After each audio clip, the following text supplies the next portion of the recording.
এই অন্ধকারটা স্থায়ী নয়, এই নীরবতা তোমার শেষ নয়। হতাশা হলো সেই কুয়াশা যা কেবল সূর্যের আলোর অপেক্ষায় থাকে। পৃথিবীতে এমন কোনো রাত নেই যার পরে সকাল আসে না, কিন্তু সেই সকাল দেখার জন্য তোমাকে রাতটুকু লড়াই করে টিকে থাকতে হবে। যদি আজ তোমার হৃদয়ে কোনো ব্যথা থাকে, যদি তোমার মন হাজারটা না পাওয়ার ভারে ভেঙে পড়ে, তবে শোনো, তোমার এই কষ্টটা কোনো দুর্বলতা নয়। তোমার এই সংগ্রাম প্রমাণ করে তুমি এখনো লড়াই করছো, আর যতক্ষণ তুমি লড়াই করছো ততক্ষণ তুমি হারোনি। কিন্তু তুমি কি করছো? তুমি তোমার হতাশাকে একটি ভারী কম্বলের মতো টেনে নিয়ে এসেছো এবং তার নিচে নিজেকে লুকিয়ে ফেলেছো। তুমি ভাবছো সমস্যাগুলো তোমাকে ছেড়ে চলে যাবে, কিন্তু সমস্যা কখনোই ছেড়ে যায় না যদি না তুমি নিজে সেগুলোর মুখোমুখি হও। হতাশা আসে কারণ তোমার লক্ষ্য এবং তোমার বর্তমান বাস্তবতার মধ্যে একটা বিশাল ফারাক তৈরি হয়েছে।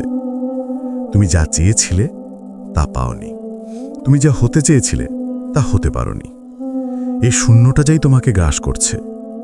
কিন্তু তোমাকে একটা কঠিন সত্য বুঝতে হবে, তোমার এই শূন্যতাটা তোমার জীবনের শেষ পৃষ্ঠা নয়, এটা নতুন একটা গল্প শুরু করার প্রথম লাইন।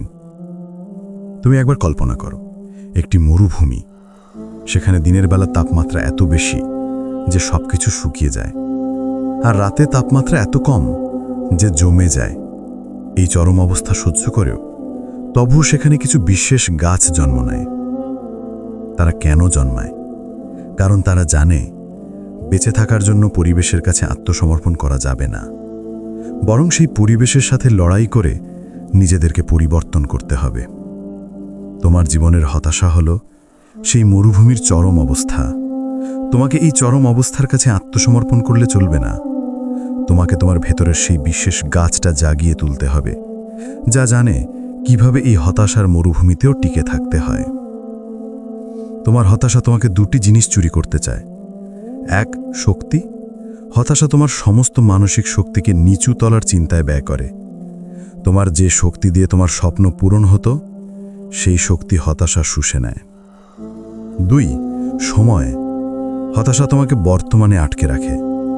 তুমি হয় অতীতের আফসোস করো বা ভবিষ্যতের ভয় পাও। তুমি ভুলে যাও যে তোমার শক্তি কেবল এই বর্তমান মুহূর্তেই আছে। এই চোরদের হাত থেকে তোমাকে তোমার শক্তি আর সময়কে উদ্ধার করতে হবে। তুমি হয়তো ভাবছ হতাশা থেকে মুক্তি পাওয়ার কোনো জাদু আছে। কোনো ওষুধ নেই, কোনো জাদু নেই। মুক্তি পাওয়ার একমাত্র পথ হলো কর্ম। যখন তোমার মন খারাপ, যখন তোমার মনে হচ্ছে সব শেষ, ঠিক তখনই তুমি সেই কাজটা করো যা তোমার লক্ষ্যের দিকে তোমাকে 1 ইঞ্চি হলেও এগিয়ে নিয়ে যায়। তোমার মন হয়তো বলবে আজ থাক, কিন্তু তুমি তোমার মনকে উপেক্ষা করো। তুমি কাজ শুরু করো। তোমার হতাশার কারণ হলো অলসতা এবং লক্ষ্যহীনতা। যখন তোমার মনকে কোনো কাজ দেওয়া হয় না, তখন সে নিজে থেকেই নেতিবাচক চিন্তা তৈরি করে। তুমি তোমার মনকে ব্যস্ত রাখো। তুমি তোমার মনকে একটি উচ্চতর লক্ষ্য দাও। তুমি একবার ফিনিক্স পাখির কথা ভাবো। সেই পাখিটা যখন বৃদ্ধ হয়, তখন সে নিজেকে আগুনে পুড়িয়ে ছাই করে দেয়, আর সেই ছাইয়ের স্তূপ থেকেই আবার নতুন ফিনিক্স পাখির জন্ম হয়। তোমার জীবনও ঠিক তাই। তোমার এই হতাশা হলো তোমার জীবনকে আগুনে পুড়িয়ে দেওয়ার মুহূর্ত। তুমি সেই ছাইয়ের স্তূপ থেকে নতুন মানুষ হয়ে ফিরে এসো। তুমি তোমার পুরানো ভুল, পুরানো ব্যর্থতা, পুরানো হতাশা সবকিছু পুড়িয়ে ফেলো। তুমি এমন একটি প্রতিজ্ঞা করো যা তোমার হতাশার চাইতেও শক্তিশালী হবে। 1, আমি আর বিচার করব না, কাজ করব। আমি আমার কাজের ফলাফল নিয়ে চিন্তা করব না, আমি শুধু কাজটা করব। আমার একমাত্র লক্ষ্য হলো আমি প্রতিদিন উন্নতি করব। 2, আমি আমার মনকে চালিত করব। যখনই আমার মন আমাকে হতাশ করতে চাইবে, তখনই আমি তাকে সেই কাজটা করতে বাধ্য করব যা আমার লক্ষ্যের দিকে আমাকে চালিত করে। তোমার জীবনের এই অন্ধকার সময়টা তোমার জন্য একটি বিশেষ উপহার নিয়ে এসেছে। এই সময়টা তোমাকে চিনিয়ে দিচ্ছে তোমার ভেতরের আসল শক্তিটা কতটা। এই সময়টা তোমাকে শিখিয়ে দিচ্ছে কে তোমার পাশে দাঁড়ায়। এই সময়টা তোমাকে সেই অভিজ্ঞতা দিচ্ছে যা কোনো বই পড়ে শেখা যায় না। তোমার কষ্টগুলোকে সম্মান দাও, তোমার সংগ্রামকে সম্মান দাও। এই কষ্টগুলো তোমাকে ভেঙে দেওয়ার জন্য আসেনি, তোমাকে আরও মজবুত করার জন্য এসেছে।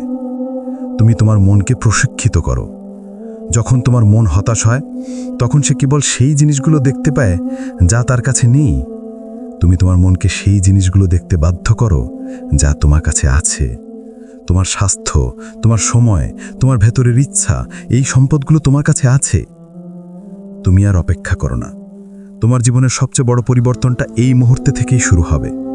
তোমার এই হতাশাটাকে তোমার ভেতরের আগুনের জ্বালানি বানাও। সেই হতাশা তোমাকে আরও বেশি জোরে, আরও বেশি তীব্রভাবে কাজ করতে বাধ্য করুক। তুমি একজন যোদ্ধা। যোদ্ধারা অন্ধকারকে ভয় পায় না। তারা জানে অন্ধকার হলো সেই মঞ্চ যেখানে তাদের আসল সাহস প্রকাশ পায়। তোমার জীবনের এই অন্ধকার রাতটা শেষ হয়ে যাবে। তোমার সফলতা অবশ্যই আসবে, কিন্তু সফলতার জন্য তোমাকে একটি শর্ত পূরণ করতে হবে। তোমাকে হাল ছাড়া যাবে না। তুমি তোমার নিঃশ্বাসের দিকে মনোযোগ দাও। তুমি এখনো শ্বাস নিচ্ছ, তার মানে এখনো আশা আছে। তোমার কাজ শুরু করো। তোমার এই হতাশা তোমার জীবনের সবচেয়ে বড় সফলতার গল্প হবে। তুমি যখন সফল হবে, তখন তুমি পেছন ফিরে এই দিনগুলোর দিকে তাকিয়ে বলবে, আমি ভেঙে পড়িনি, আমি জিতেছি। তোমার জীবনের সবচেয়ে অন্ধকার অংশটাই হতে চলেছে তোমার সবচেয়ে উজ্জ্বল সফলতা। তুমি আর দেরি করো না। তোমার মনকে শান্ত করো। তোমার শরীরের সমস্ত শক্তিকে জাগিয়ে তোলো। হতাশ একটা মিথ্যা, তোমার শক্তিটাই একমাত্র সত্য। তুমি উঠে দাঁড়াও, তোমার কাজ শুরু করো।